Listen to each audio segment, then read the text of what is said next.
Querido amigo, hoje temos como alvo estudarmos a segunda parte do capítulo 11 do livro de Atos dos Apóstolos. Hoje estudaremos os versículos 19 a 30, onde pela primeira vez os seguidores de Jesus foram chamados de cristãos. A Igreja de Cristo, a igreja que o Senhor Jesus Cristo fundou, é uma igreja eminentemente missionária. É uma igreja que deve levar o Evangelho a todos os lugares do mundo. E esse é o capítulo que mostra o avanço dessa obra no sentido mais oficial, mais organizado. Os apóstolos e os discípulos evangelizavam por toda parte, por onde iam. E depois de Lucas ter relatado a conversão de Paulo e o ministério de Pedro, incluindo o gentio Cornélio e sua família na igreja cristã, a história da expansão e da abrangência da igreja tem então sua sequência.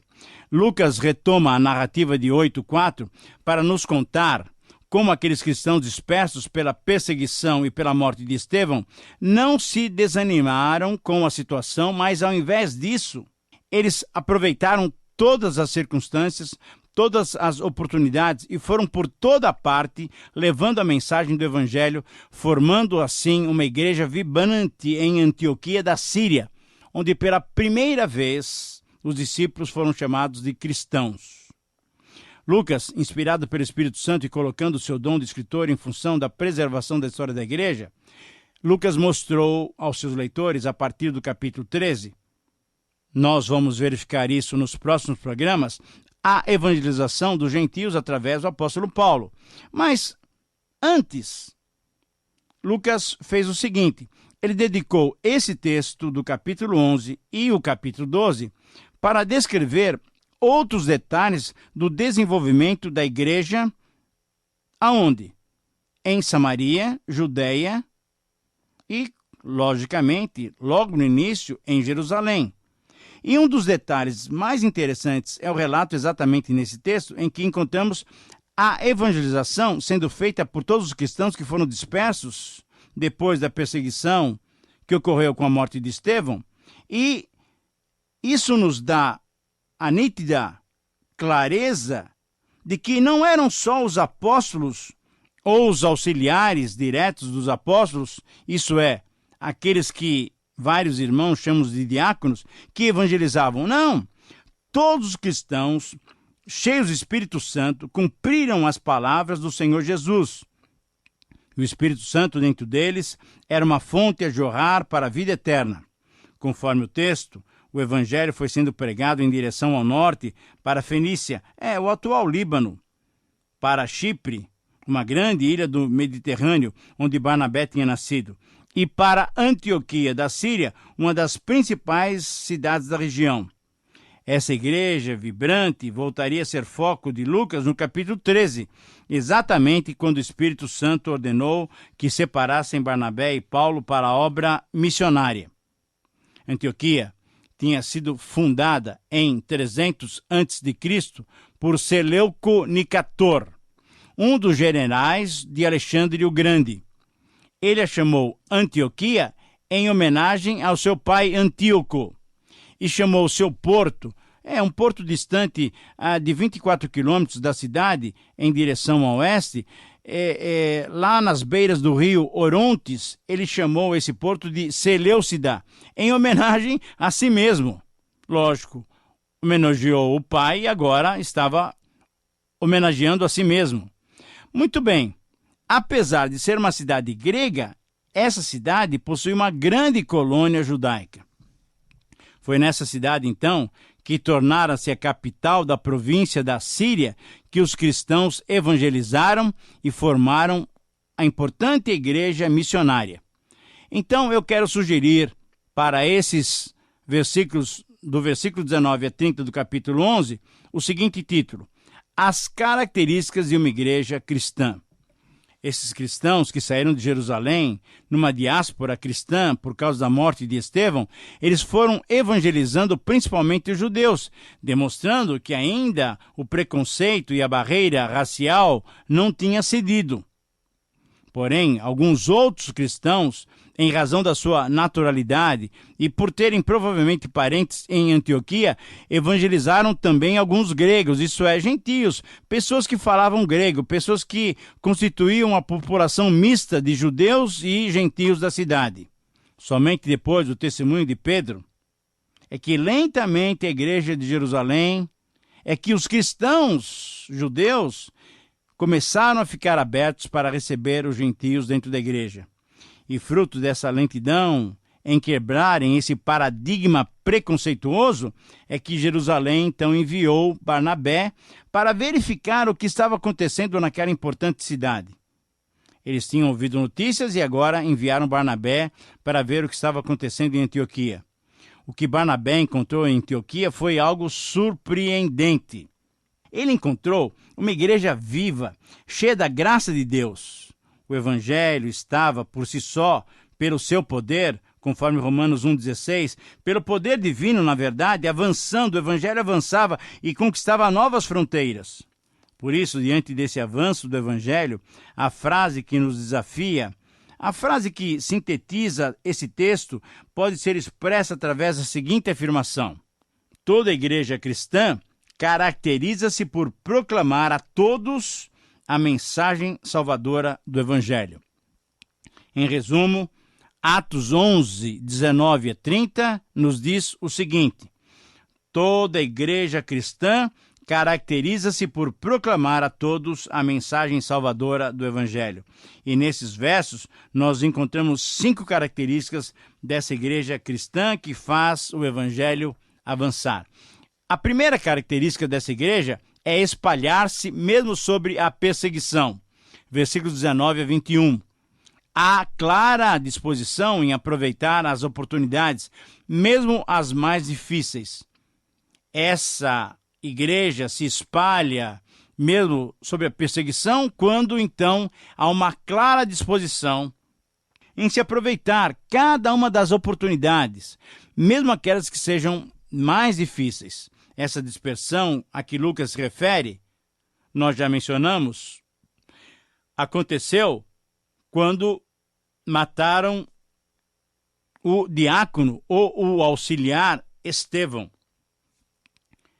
Atos 8:1 diz assim: todos, exceto os apóstolos, foram dispersos pelas regiões da Judéia e Samaria. Uma outra dificuldade era o ambiente em que foram ministrar. Antioquia era uma cidade pagã e, portanto, sem qualquer conhecimento do Evangelho, embora tivessem uma grande comunidade judaica que conhecia as promessas do Antigo Testamento. Essa era a ponte que aqueles cristãos deveriam fazer para lhes apresentar em Jesus o Messias prometido. A expansão da igreja só acontece e só aconteceu quando todos nós, isso é, cada um dos membros, estamos envolvidos no anúncio da palavra eterna. Querido amigo, uma outra verdade que nós devemos perceber é que os preconceitos não devem se tornar empecilhos definitivos. Versículo 19. Como nós já mencionamos, ainda era recente a ideia de que um gentio pudesse também participar da família de Deus. Havia um preconceito de séculos que devia ser quebrado. Esse anúncio da palavra somente aos judeus caracterizava exatamente esse sentimento de antagonismo entre judeus e gentios. Porém, devemos notar que certamente vários anos se passaram entre o verso 19 e o verso 20. A conversão de Saulo e os anos que passou na Arábia, em Jerusalém e em Tarso, devem ser colocados entre os acontecimentos de 11:19 e 11:20. Saulo deveria ter se convertido não muito depois do ano 35. E o ano em que Barnabé estava em Antioquia e que foi convidado Paulo para ministrar ali, deveria ter sido por volta do ano 41 a 54, durante o reinado de Cláudio.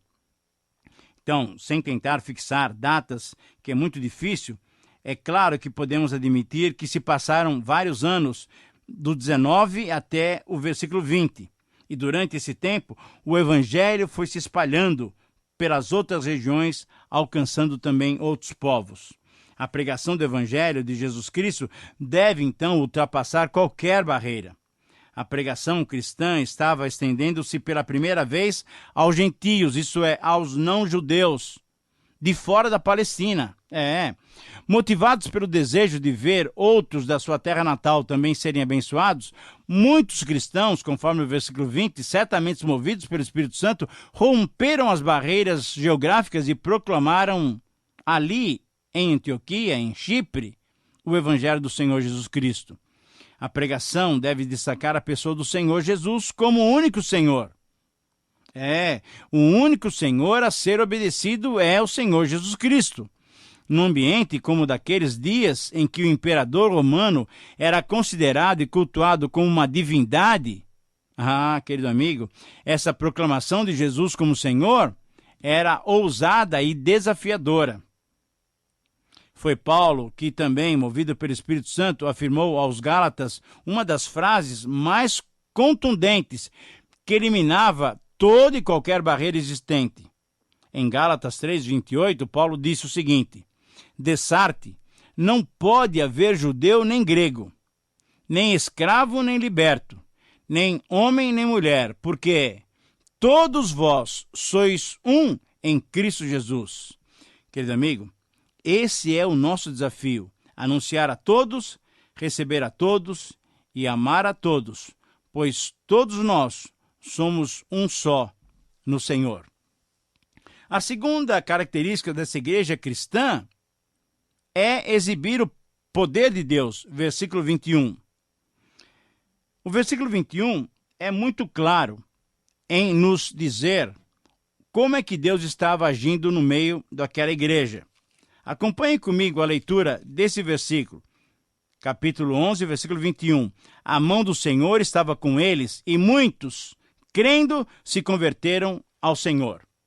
Ora, a mão de Deus estava sobre eles. Isso quer dizer que a presença abençoadora de Deus é uma das garantias que a igreja, que é verdadeiramente cristã, prega e vive o Evangelho.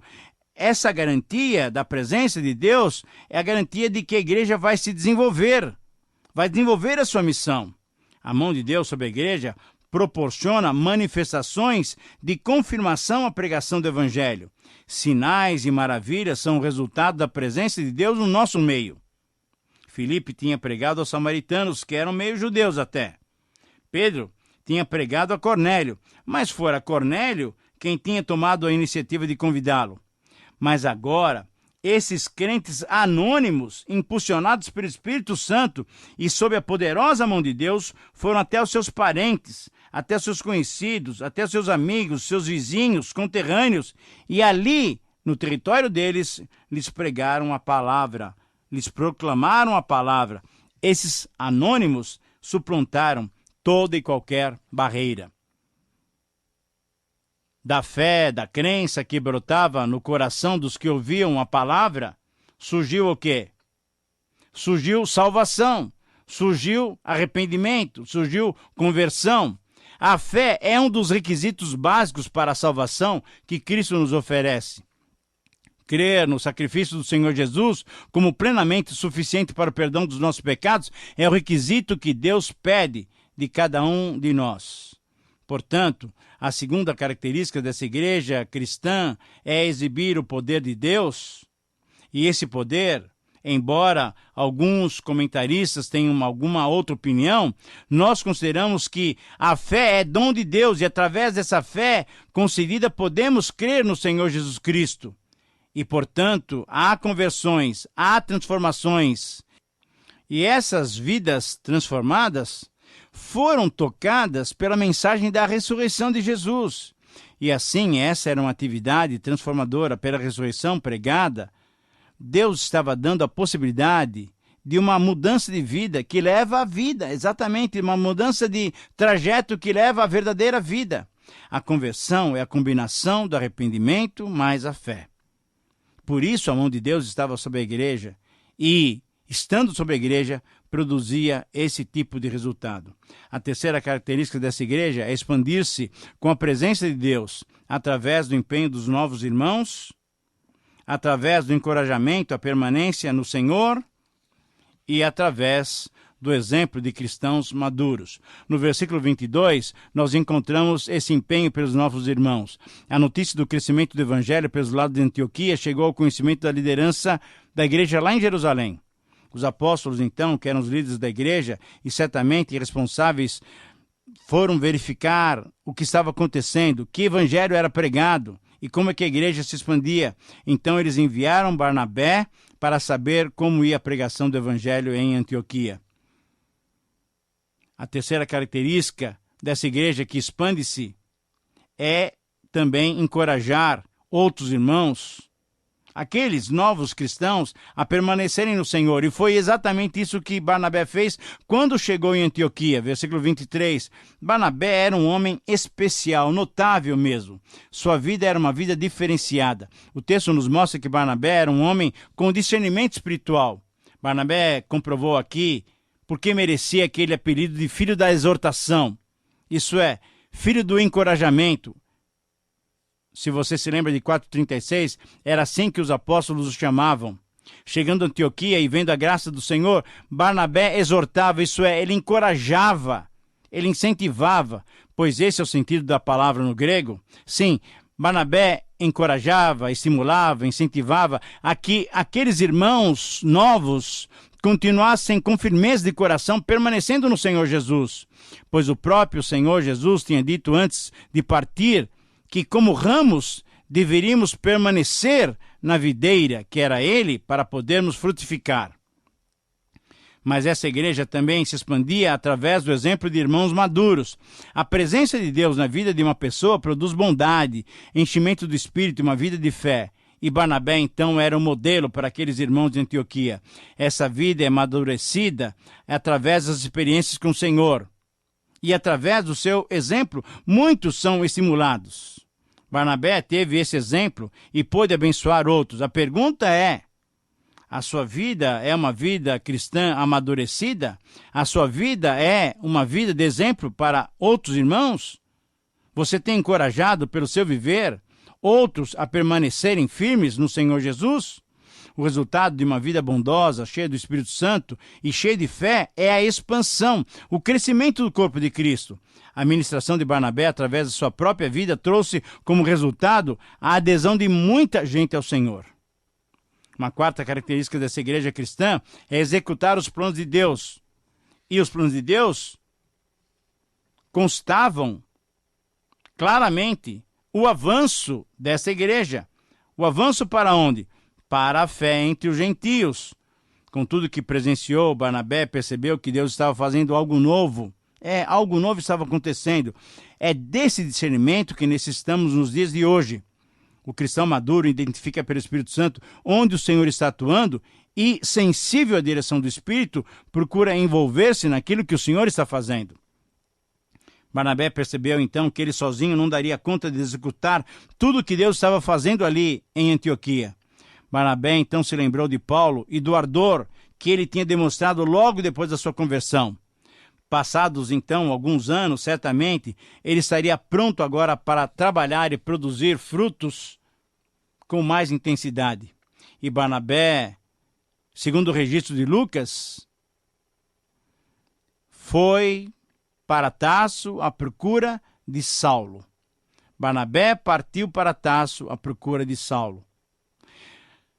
Dissemos que foi uma ação espiritual, pois, sem ciúmes, Barnabé foi procurar auxílio em Saulo para que a igreja de Antioquia fosse edificada.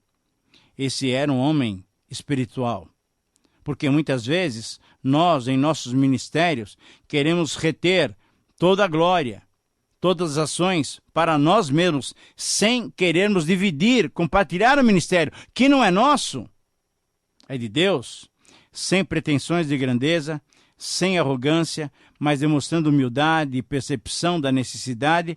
Barnabé foi buscar Saulo para que tivesse o auxílio necessário. E quando Saulo chegou, Barnabé e Saulo, por durante 1 ano, pregaram a palavra, ensinaram, discipularam, e o trabalho de Deus cresceu. Houve capacitação e ensino para uma grande multidão. E o resultado foi marcante. O mundo mesmo que de uma forma irônica, percebeu que aquelas pessoas eram completamente diferentes. Pela primeira vez, os discípulos, chamados muitas vezes de seguidores do caminho ou nazarenos, foram chamados de cristãos. Cristãos. Muitas vezes, o mundo nos chama de fanáticos. E provavelmente foi com esse tom irônico e jocoso que pela primeira vez chamaram os discípulos de cristãos. Isso é, pessoas que só falavam em Cristo, só falavam desse nome.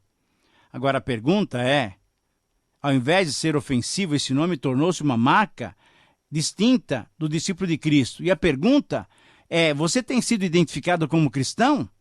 As pessoas que convivem com você o identificam como cristão apenas pelo seu modo de viver?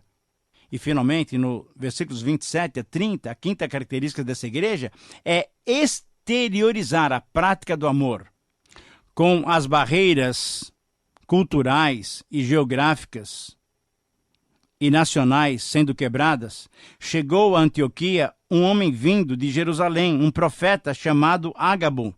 E eles davam a entender pelo Espírito Santo que haveria fome. Portanto, a igreja de Antioquia, demonstrando amor e consideração agora como um único corpo, ela iniciou uma coleta, uma oferta, e tirou uma boa oferta para que fosse mandado aos cristãos de Jerusalém. E a partir daí, então, há um vínculo muito estreito entre essas duas que poderiam ser correntes de uma igreja, mas tornando-se agora, então, uma única igreja. A igreja cristã exterioriza a prática do amor, mostra amor completo, atendendo às necessidades. A ação prática do amor envolveu, então, o recolhimento de uma oferta. O manuseio dos valores que o povo de Deus dá deve ser muito bem destinado. E a segurança nas questões administrativas requer pessoas dignas de confiança.